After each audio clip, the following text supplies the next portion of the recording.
चला आता आपण आतमध्ये जाऊया, आतमध्ये बघूया किती काय काय मूर्त्या ठेवल्यात ते. आणि अजून आमचं डिसाईड नाही झालं की कुठची मूर्ती बुक करायची ते, बट मे बी जी दरवर्षी असते तीच आम्ही बुक करू.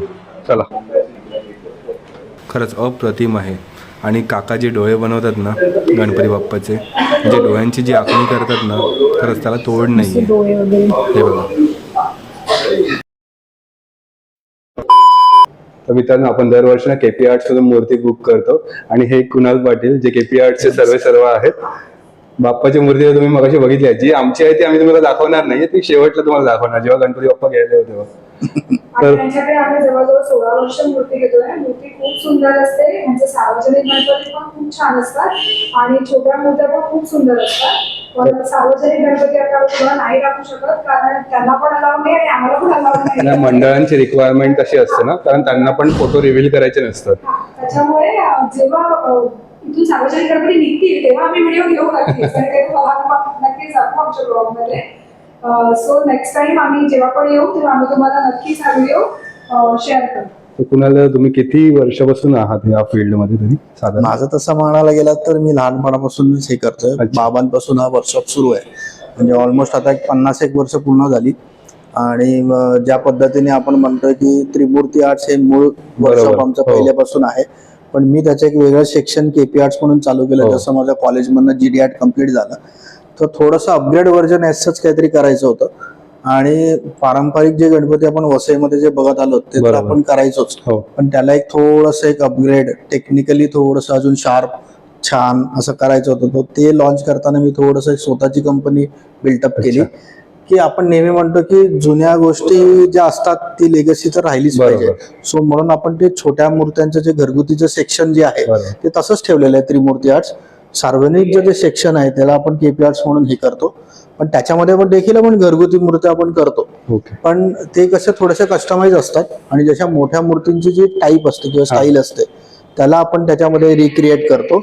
आता पुढे पुढे आपण याच्यात पण करणार आहोत. म्हणजे घरगुतीसाठी पण बरेचसे मॉडेल ऍक्च्युली यावर्षीच करायचे होते.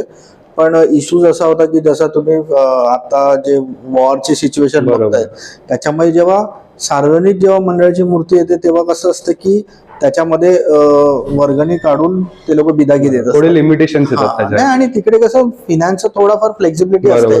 पण घरगुती बोलल्यानंतर एक इंडिव्हिज्युअल माणसावरती जो घराचा हेड असतो त्याच्यावरती प्रेशर येतं. त्याच्यामुळे मूर्तीची जी प्राइसिंग आहे कॉस्टिंग आहे ती ठरवताना सगळ्या गोष्टीचा विचार करून करावा लागतं. कारण की आम्हाला मोल्ड करताना पण त्याचा जो खर्च असतो तो पण त्याच्यात धरला जातो. सो ते सगळं झालं पाहिजे. त्या अनुषंगाने आपण ते त्याचं रेटिंग आणि तसं ठरवतो. म्हणजे त्यामुळे आम्ही थोडंसं स्टॉप केलं यावर्षी.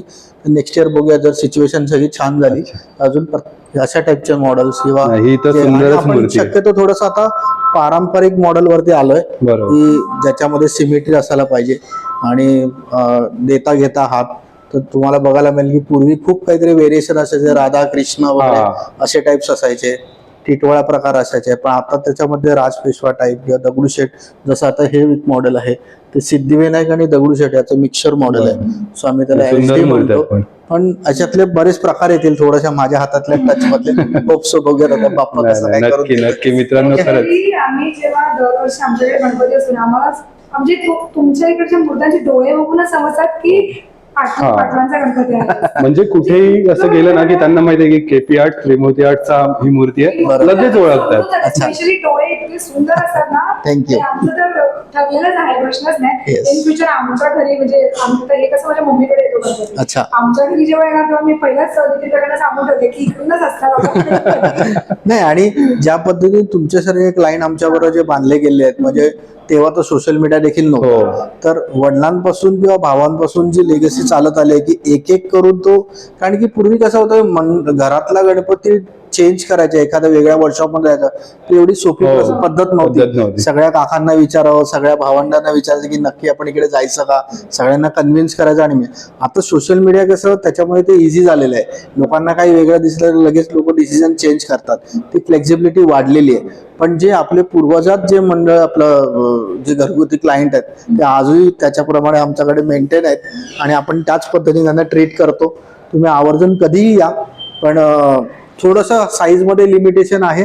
पण नेक्स्ट इयर आपण नक्कीच व्हेरिएशनमध्ये मॉडेल्स काढू आणि आता देखील बरेचसे व्हेरिएशन आहे, पण आपण शक्यतो ना लिमिटेड मॉडेल्स ठेवतो ताकी कन्फ्युजन नाही वाढणार. बरोबर. पूर्वी खूप असायचे 100 मॉडेल 200 मॉडेल, पण त्याच्याने काय होतं ना कन्फ्युजन क्रिएट होतं.